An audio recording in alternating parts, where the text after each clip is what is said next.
Baik, saya akan melanjutkan materi komunikasi interpersonal di bagian bab ke-9. Di sini kita akan membahas tentang tantangan bagi teori komunikasi kontemporer. Yang pertama, fondasi filosofi teori. Di bagian pertama, pengkonstruksian teori. Teori adalah sesuatu yang dihasilkan dari pengamatan di mana terjadi secara simultan dan komunikasi. Kedua, metateori.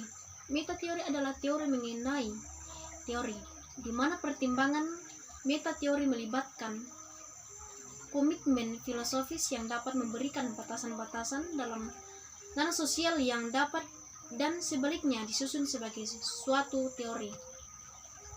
Kedua, peta teori komunikasi. Kronologi perkembangan teori komunikasi dipelajari sejak zaman kuno, dimulai dengan gambar-gambar yang ada di gua.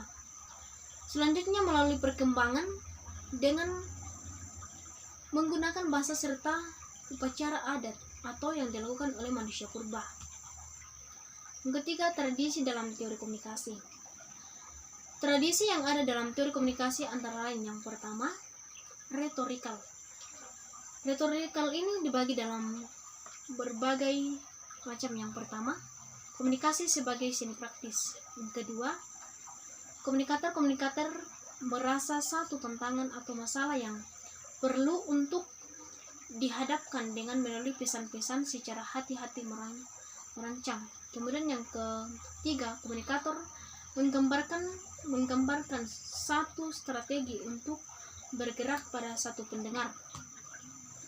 Yang keempat, logis dan daya tarik emosi ditonjolkan. Yang kelima, memusatkan pada aturan metode dan seni. Kemudian yang keenam, kata-kata adalah bukan unsur dan bahwa pendekatan adalah bukan kebenaran.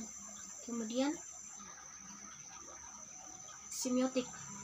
Semiotik dibagi juga dalam beberapa bagian. Yang pertama, memusatkan lambang dan tanda-tanda. Kemudian yang kedua, komunikasi sebagai jembatan antar pribadi, banyak sekali individu dan di mana tanda-tanda menimbulkan arti. Yang ketiga, beberapa terminologi keagamaan atau diri tanya jawab yang mendukung asli keterbukaan. Kemudian yang keempat, komunikasi adalah satu semata-semata keterampilan atau berbagai hal-hal dan kata-kata itu adalah memisahkan atau bahwa nilai-nilai adalah terpisah dari kata fakta-fakta.